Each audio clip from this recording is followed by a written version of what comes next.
James Twin for the untouchable True School Sports. Let's go, baby. Bow! Be careful what you wish for because it can become a reality. Yeah.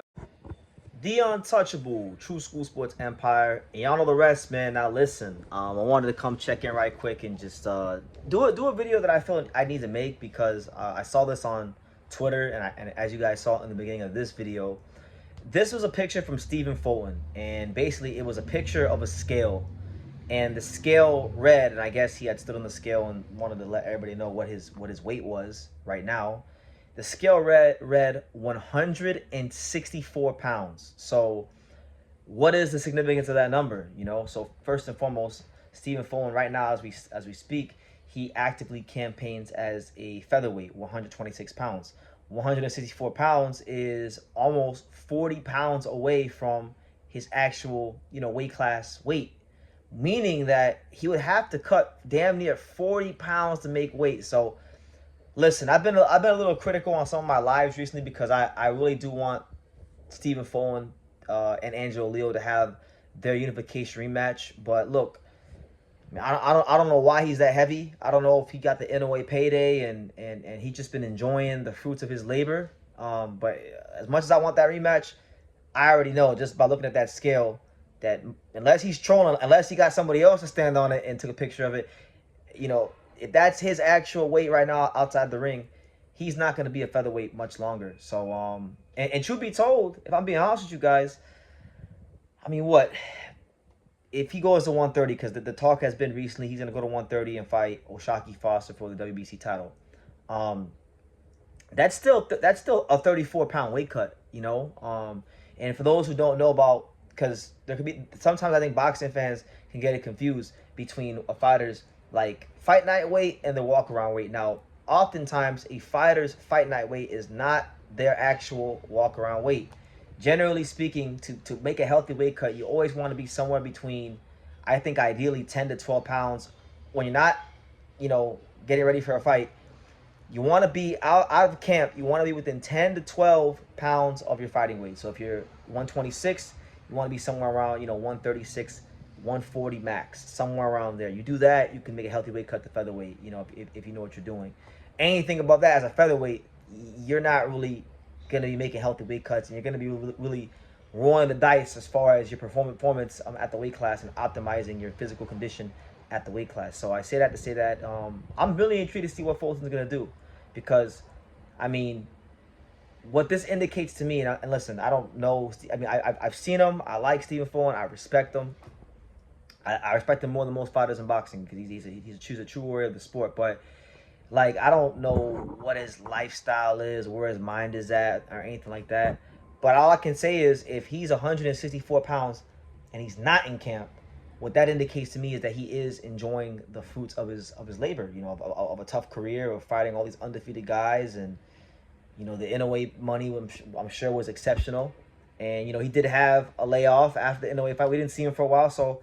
I know Stephen Fulton because I've seen on Instagram that he likes to go to Miami, and being a South Florida, lifelong South Florida person that grew up in South Florida my whole life. I know what Miami can do to someone. I know what Miami does to South Floridians. Never mind out of towners who just come for like a week or a couple days to have some fun. So you can do a lot of damage to yourself from a physical standpoint as a fighter going to Miami and being on boats and being in the club and doing God knows what with God knows who. So, when I look at this, like I like Stephen Fulton and I still want to see him in big time fights, but this is just my opinion. I think that he doesn't really want to box much longer because he's smart. He's been doing this his whole life. He knows that generally you got to stay within a certain amount of weight to make a healthy weight cut so you can be your best on fight night. And if you go and you watch the interview with Andre Ward, he spoke about, I think it was it Figueroa? It might have been Figueroa or Inoue. I think it was one of those two fights. It was either the first Figueroa fight or the Inoue fight. He spoke about how he had to lose 20 pounds in a couple days or something like that, 15 pounds in a couple days, and it was a very unhealthy weight cut. So look, best wishes to him. I want to see him. I really want to see him fight Angelo in the rematch because I feel like they had a really fun fight the first time. I think, you know, if he can get a second belt at featherweight, that would actually give him leverage to potentially, you know, get an in-away rematch and avenge the only loss of his career. And plus, I want Angelo to get a shot at the title, because I think Angelo can beat him at featherweight, and I think Angelo can beat anybody at featherweight. But sometimes things just aren't in the cards, and his weight indicates to me that he is not a featherweight, and that he is not lying, and that he is not capping.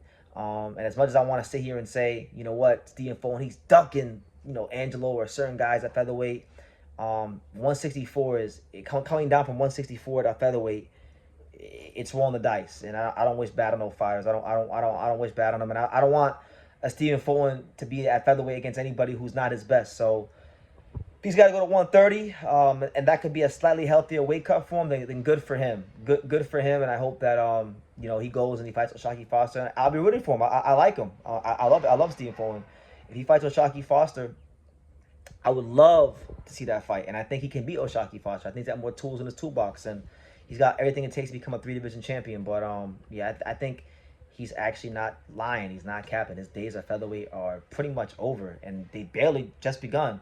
And I think that's because, you know, Stephen Fulton, as he's documented in his own interviews, like, you know, he had the issues with his own family after the Inoue fight, losing the Inoue, then getting all that money. You know, sometimes as these fighters, they go through so much, and you guys only see fight night. You guys only see the final product. But you don't see all the days at the gym. You don't see, you know, them having to cope with life outside of boxing and still go to the gym and train when they don't feel good. Like, no different than when you guys have to go to work and things are messed up in your life, you know, and you still gotta punch the clock and get things done.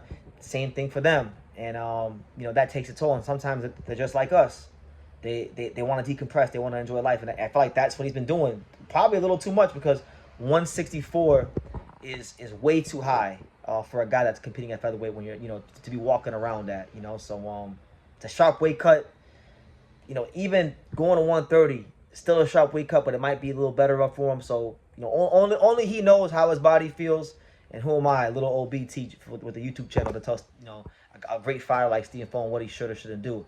I could suggest what I would like to see, but I can't tell him what to do or not do. So you know, I wish him the best at 130, and best of luck against O'Shaquie Foster. But that's the news, guys. Stephen Fulton is weighing 164 pounds out of camp, out of, you know, fighting, and he's saying that pretty much like he can't make featherweight no more. So yeah, what do you guys think? What do you guys think? Leave your comments down below. Make sure you guys take the time to subscribe. And like I say in every single one of these videos, you can love me or you can hate me, but I'm just a kid from Dania. So until next time, take care, guys.